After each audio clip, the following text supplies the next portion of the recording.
2024 நடந்து முடிந்த பாராளுமன்ற தேர்தல் யார் யார் வெற்றி பெற்றிருக்கிறார்கள்?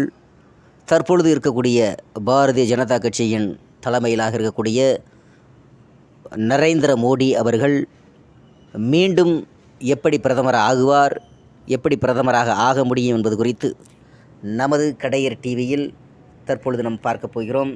அதாவது மோடிக்கு மக்கள் தீர்ப்பு பற்றி நமது கடையர் டிவியில் என்ன என்பது பற்றி பார்க்கிறோம். கூட்டணி துணையுடன் மட்டுமே பாரதிய ஜனதா கட்சி ஆட்சி அமைக்க வாய்ப்பு இருப்பதாக நமக்கு டெல்லி வட்டாரங்களிலிருந்து நமது செய்தி பிரிவுக்கு வருகிறது. 400க்கு ப்ளஸ் என்ற இலக்குடன் அரைகோவலுடன் தேர்தலை எதிர்கொண்ட பாரதிய ஜனதா கட்சி அதன் தலைமையிலான என்டிஏ கூட்டணி 290 இடங்களை வசப்படுத்துகிறது. பாரதிய ஜனதா கட்சி தனி பெரும்பான்மை பெறாததால் தனது கூட்டணி கட்சிகள் ஆதரவுடனேயே ஆட்சி அமைக்கும் நிலையே மோடிக்கு மக்கள் அளித்த தீர்ப்பு என்ற வாதம் முன்வைக்கப்படுகிறது. இந்திய ஜனநாயக திருவிழாவின் முடிவு பற்றிய நமது கடையர் டிவியினுடைய செய்தி பிரிவில் இருந்து சில செய்தி நெறியாளர்கள் நமக்கு கொடுத்த தகவலின் அடிப்படையில் நாடு முழுவதும் 7 கட்டங்களாக நடந்த மக்களவைத் தேர்தல் வாக்கு எண்ணிக்கை செவ்வாய்க்கிழமை, அதாவது காலை இன்று 7 மணிக்கு தொடங்கியது. மொத்தமுள்ள 543 தொகுதிகளில் ஏற்கனவே சூரத் தொகுதியில் பாஜக வேட்பாளர்கள் முகேஷ் தலால் வெற்றி பெற்ற நிலையில் எஞ்சிய 542 தொகுதிகளில் வாக்கு எண்ணிக்கை நடைபெற்றிருக்கிறது. இன்று இரவு 7 மணி நிலவரப்படி பாரதிய ஜனதா கட்சி தனித்து 239 வசப்படுத்துகிறது. அதாவது 239 தொகுதிகளில் வசப்படுத்துகிறது. கூட்டணி கட்சிகளுடன் சேர்த்து பாஜக கூட்டணி 290 இடங்களில் வெற்றி முகம் கண்டிருக்கிறது. ஆட்சி அமைக்க 272 இடங்களில் வெற்றி பெற்றால் போதும் என்ற நிலையில் பாரதிய ஜனதா கட்சி கூட்டணி பெரும்பான்மை பலத்தை பெற்றிருக்கிறது. இதுவரும் ஒருபுறம் இருக்க, இந்தியா கூட்டணியில் காங்கிரஸ் 90+ இடங்களை தனித்து வசப்படுத்துகிறது. கூட்டணி கட்சியுடன் சேர்த்து 235 தொகுதிகளை அது எட்டுகிறது. இந்த சூழலில் ஆட்சி அமைப்பது பற்றி புதன்கிழமை பாரதிய ஜனதா கட்சியினுடைய தலைமையிலான தேசிய ஜனநாயக கூட்டணியின் முக்கிய ஆலோசனை நடத்துகிறது. இதில் தெலுங்கு தேசம் கட்சி, ஐக்கிய ஜனதா தளம் கட்சி கலந்து கொள்கிறது. மக்களவைத் தேர்தலில் இந்த கட்சியின் என்டிஏ அங்கம் வகிக்கிறது. இந்த இரு கட்சிகளின் தலைவர்களான சந்திரபாபு நாயுடுவும் நிதிஷ்குமாரும் இப்போது கிங் மேக்கர்களாக கவனம் ஈர்த்திருக்கப்படுகிறார்கள். இந்நிலையில் பாரதிய ஜனதா கட்சியினுடைய கூட்டணிக்கு வரலாற்று வெற்றியளித்த வாக்காளர்களுக்கு நன்றி, தேசிய ஜனநாயக கூட்டணி கட்சிகளின் மீதான நம்பிக்கைக்கு நன்றி என்று பிரதமர் நரேந்திர மோடி நன்றி தெரிவித்திருக்கிறார். 235 தொகுதிகளை வசப்படுத்தி வலம் வரும் இந்தியா கூட்டணி இந்த இரு கட்சிகளுடன் பேச்சுவார்த்தையில் ஈடுபட்டுள்ளதாக ஊகங்கள் வெளியான நிலையில் டெல்லியில் செவ்வாய்க்கிழமை மாலை காங்கிரஸ் தேசிய தலைவர் கார்கே, முக்கிய தலைவர் ராகுல் காந்தி, சோனியா, பிரியங்கா காந்தி ஆகியோர் செய்தியாளர்கள் சந்திப்பில் கலந்து கொண்டனர். அப்போது பேசிய ராகுல் காந்தி, இந்தியா கூட்டணி கட்சிகள் நாளை கூடும், அப்போது நாங்கள் எதிர்க்கட்சி வரிசையில் அமர விரும்புகிறோமா அல்லது வேறு முயற்சியில் விரும்புகிறோமா என்பது பற்றி கூட்டணி கட்சிகளுடன் பேசி அவர்களின் கருத்துக்களுக்கு மதிப்பளித்து முடிவு செய்வோம் என்று கூறியிருக்கிறார். முன்னதாக பேசிய கார்கே, இந்த முடிவுகள் மோடிக்கு எதிரானது என்பது தெளிவாக தெரிகிறது. இது மோடியின் அரசியல் தோல்வி. இந்த தேர்தலில் பாரதிய ஜனதா கட்சி ஒற்றை முகத்தை காண்பித்து வெற்றி பெற நினைத்து அது மோடியின் முகம் என்று கூறினர்.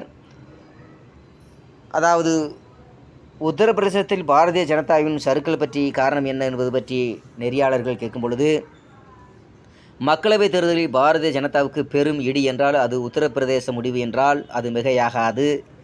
80 தொகுதிகள் கொண்ட உத்தரப்பிரதேசத்தில் சமாஜ்வாதி 38 தொகுதிகளும், காங்கிரஸ் 6 தொகுதிகளும், பாரதிய ஜனதா கட்சி 32 தொகுதிகளும், இதர கட்சிகள் 2 இடங்களிலும் வெற்றி பெற்றிருக்கிறது.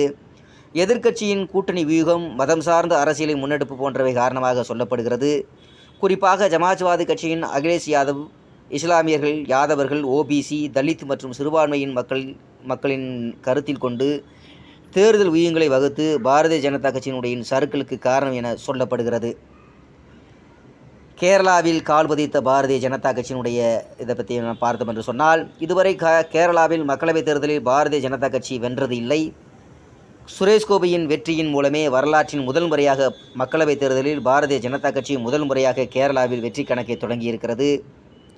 கடந்த 2019ஆம் ஆண்டு இந்த தொகுதியில் பாரதிய ஜனதா கட்சியின் சார்பில் நடிகர் சுரேஷ் கோபி போட்டியிட்டு 28.2% வாக்குகளை பெற்றார்.